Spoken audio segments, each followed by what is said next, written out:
आपका वो इल्यूजन तो रियलिटी था, जो मेरे बचपन में एक इल्यूजन था वो मेरा रियलिटी बन चुका है। पर अभी भी एक पॉइंट मेरा क्लियर नहीं हो रहा है कि मैंने अपने कामकाज में आसपास का वातावरण चेंज कर दिया है और अंदर का भी वातावरण चेंज कर दिया है। और कोई नया स्टेप लेने जाता हूँ कामकाज में, तो कोई अंदर से एक आवाज आती है, तू नहीं कर सकता। तो अंदर से भी आवाज आती है कि वो मजाक कर रहा है, तू अपना काम कर। तो सर वो पीछे की छोटी सी आवाज कौन सी है? सर्च करता हूँ तो नहीं मिलती है सर।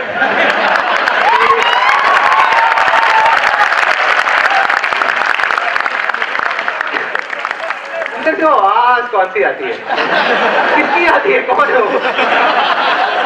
कहाँ बैठा है? वो समझ नहीं आता, वो पकड़ा में नहीं आती।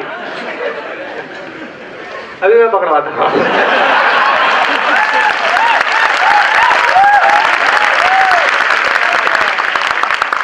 देखो, मैंने अनस्टॉपेबल सेशन में एक बात बोली थी कि एक सवाल करो अपने आप से। क्या था वो सवाल? क्यों? ये मैंने क्यों बोली? क्यों बोली कि क्यों सवाल करो? रिजल्ट पता चलता है सामने से आंसर मिलेंगे। वो जो चीज कर रहे हो क्यों कर रहे हो उसका रिजल्ट पता चलेगा, तभी हम प्रॉपर वे पे जा सकते हैं। मतलब वही absolutely, let's give a big hand for this.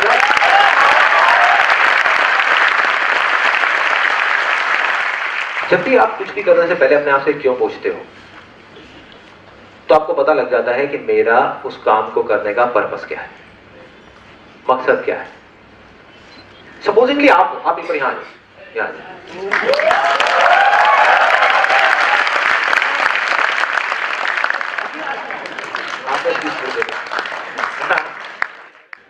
आप इमेजिन करो कि आप यहां पे खड़े हुए हो और आपके यहां पर 4 बॉडी बिल्डर्स खड़े हुए हैं।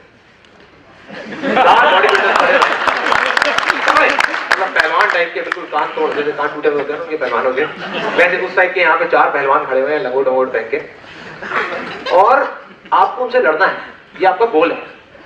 गोल सेटिंग समझ आ रही है? गोल है, इनका गोल क्या है? उनसे लड़ना है आपको। क्या करोगे? मैं तो वहां से होगा।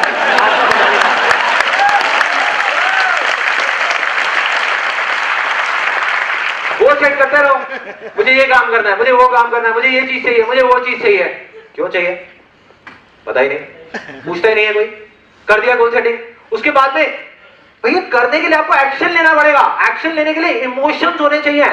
इमोशंस क्या है? Energy in motion. Emotions, energy in motion, मतलब किसी भी काम को करने के लिए एनर्जी चाहिए। बिना एनर्जी के आप नहीं कर सकते। अब वो इमोशंस कहां से आते हैं? वो गोल से नहीं आते, वो उनसे लड़ने से नहीं आएंगे आपको, वो आएंगे पर्पस से कि आपका मकसद क्या है, क्यों लड़ना है भाई, लड़ना है या भागना है। अभी तुम्हारा मकसद है भागना, ठीक है, क्योंकि 4 लोग सामने खड़े हैं, आपका भी मकसद है भाग। क्यों लड़ेंगे? उन सबको पागल ही होगा जो जाके लड़ेगा, है कि नहीं? कोई है यहाँ पे जो आकर के लड़ेगा उनसे बिना बात के? अब दूसरी तरफ से देखो, क्यों करना है। अब मैं आपको वजह देता हूं करने की। अब इस दुनिया में सबसे ज्यादा प्यार किसको करते हो? मम्मा को। आपकी मम्मा आपके पीछे खड़ी हुई है। इमेजिन करो, आंख बंद कर दो, है ना, आपकी मम्मा आपके पीछे खड़ी हुई है यहाँ पे, और वो 4 पहलवान आपके सामने खड़े हुए हैं। वो आपको नहीं मारना चाहते, आपकी मम्मा को मारना चाहते हैं। अब क्या करोगे? थोड़ा जोर से बोलना, थोड़ा और जोर से बोलो, पीछे तो यार,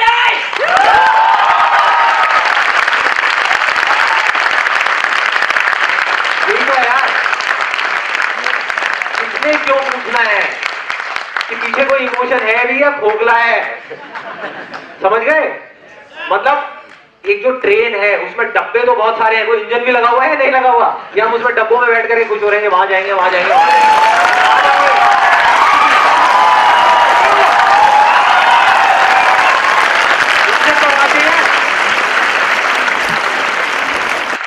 इंजन मकसद है, गोल नहीं है।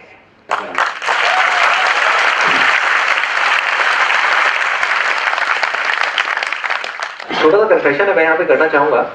अनस्टॉपेबल सेशन कितने लोगों ने देखा है? बहुत लोगों ने देखा। उसमें काफी कंफ्यूजन क्रिएट हुई है बहुत सारे लोगों के दिमाग में। एक हमारे पास में ना काफी सारे कमेंट्स आए जिन लोगों ने लिखा, सर आपको ये अनस्टॉपेबल सेशन देखने के बाद में मैंने कसम खा ली कि मैं जिंदगी में कभी BMW गाड़ी के बारे में सोचूंगा नहीं। कितने लोगों को और ऐसा लगा है कि मैं ऐसी कोई बात कर रहा हूँ? हाँ, यहाँ पर भी कुछ लोगों को लगा है। अभी कुछ दिन पहले मैं एक शॉपिंग मॉल में मूवी देखने गया था अपनी फैमिली के साथ में। एक लड़का आया, उसने आकर के मेरे से यही बात करी। उसने कहा कि सर BMW गाड़ी, आप सही कहते थे, मैं बेकार भी सोचता रहता था, क्या बेकार ये सब चीज़ों को तो पढ़ना ही नहीं चाहिए इंसान, तो काम क्या करेगा। मतलब वो उसकी अपनी थिंकिंग थी। मैंने कहा भाई तेरे पास 5 मिनट है मेरे साथ वॉक करने के लिए? हाँ चलो ना कहाँ चलना है। मैं गया, उसको जा करके उस मॉल में मैंने B2 प्रेस किया, मतलब बेसमेंट की 2nd लेवल पार्किंग की। वहाँ पे गए, नीचे जा करके एक गाड़ी मैंने ओपन करी और आकर के मैंने कहा आना जरा बैठना यार, मेरे साथ में कुछ बात करनी है, यहाँ पे आराम से बैठ के बात करते हैं। मॉल में ना शोर बहुत हो रहा था, तो वो आ करके मैं यहाँ पे बैठा हुआ गाड़ी में बेसमेंट में, वो यहाँ पे बैठा हुआ है। तो मैंने स्टीयरिंग पे हाथ लगाया, मैंने कहा पढ़ना जरा क्या लिखा हुआ है। तो BMW।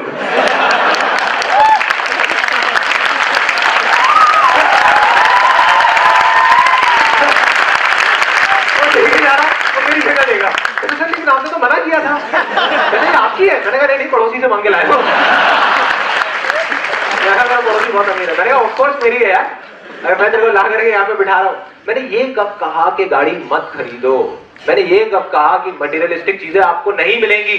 मैंने सिर्फ ये कहा है कि आप जितना उस चीज के बारे में सोचोगे उतना उसकी मिलने के चांसेस कम है। जितना काम पे ध्यान दोगे तो 1 या 1000 BMW आकर के खरीदोगे। सक्सेस की डेफिनेशन क्या है? हेल्थ, वेल्थ एंड हैप्पीनेस, इन तीनों का बैलेंस।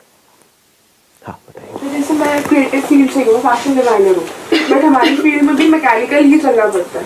फॉर एग्जाम्पल अगर एक बंदा लहंगा चोली बेच रहा है तो वो सालों से वही बेचता रहेगा और वही डिजाइन करता रहेगा। अगर हम लोग कुछ लीक से हटके सोचते हैं, फॉर एग्जाम्पल एक रणवीर सिंह ने ड्रेस पहन के रोब सा गाउन टाइप पहन कर आ गया तो लोगों ने कमेंट कर दिया दीपिका पादुकोण की ड्रेस है। वो लोग बाकी सोशल कैसे एक्सेप्ट करेंगे, सोसाइटी की जो अगर नई चीज आ रही है वो कैसे एक्सेप्ट करी जाएगी? मैं यहाँ पर सबसे पहले तो ये क्लियर करना चाहूंगा, मैं क्रिएटिविटी की बात नहीं कर रहा। एक है क्रिएटिविटी, वो क्या है कि एक पेंटर है जो पैशनेट है अबाउट पेंटिंग और वो क्या कर रहा है, अपने अंदर कुछ अजीब से थॉट चल रहे हैं उसको एक्सप्रेस कर रहा है। I am not talking about that, that is creative expression. I am talking about creative thinking which is very different from that. What is creative thinking? कि सबसे पहले एक प्रॉब्लम को समझा। If you are a fashion designer तो सबसे पहले आपने ये समझा कि ये जो मार्केट है वो है क्या, इंडस्ट्री है वो है क्या। अगर वो ना समझ करके हम अपनी इमेजिनेशन से हम कुछ भी अजीब सा कर रहे हैं और फिर हम कह रहे हैं कि लोग उसको पसंद नहीं कर रहे हैं, तो that is not creative thinking. इसको ध्यान से समझ लेना कि मतलब कि आप कहते हो कि मैं बहुत क्रिएटिव हूं, लोग इसका क्या मतलब निकाल लेते हैं कि कुछ भी अजीब सा करो और बोल दो कि मैं बहुत क्रिएटिव हूं, कि मैं एक फैशन डिजाइनर हूं और मैंने एक चमगादड़ की ड्रेस बना दी और मैं कह रही हूं कि आज के बाद शादियों में जो ब्राइड्स हैं वो यही ड्रेस पहनेगी, काली वाली चमगादड़ की, लेकिन कोई इसको पसंद ही नहीं कर रहा है। और वो ब्राइड जिसके लिए मैं इतना अच्छा सोच रही हूं कि वो कितनी अच्छी लगेगी, वो भी मेरे अगेंस्ट हो गई है, तो कोई मेरा साथ नहीं दे रहा है। इसमें बुराई क्या है? देखो मैं कितनी इंस्पायर्ड हूं। मैं रात को बैठी हुई थी और मेरी नजर पड़ी एक चमगादड़ के ऊपर, लाइट जली, ये मेरे अंदर से इंस्पिरेशन आई और मैंने इतनी कमाल की चीज बनाई, लेकिन इसको कोई समझता ही नहीं है। तो ये अगर आप बना रहे हो अपने शौक के लिए, अपने मजे के लिए, तब तो ठीक है। But what is creative thinking?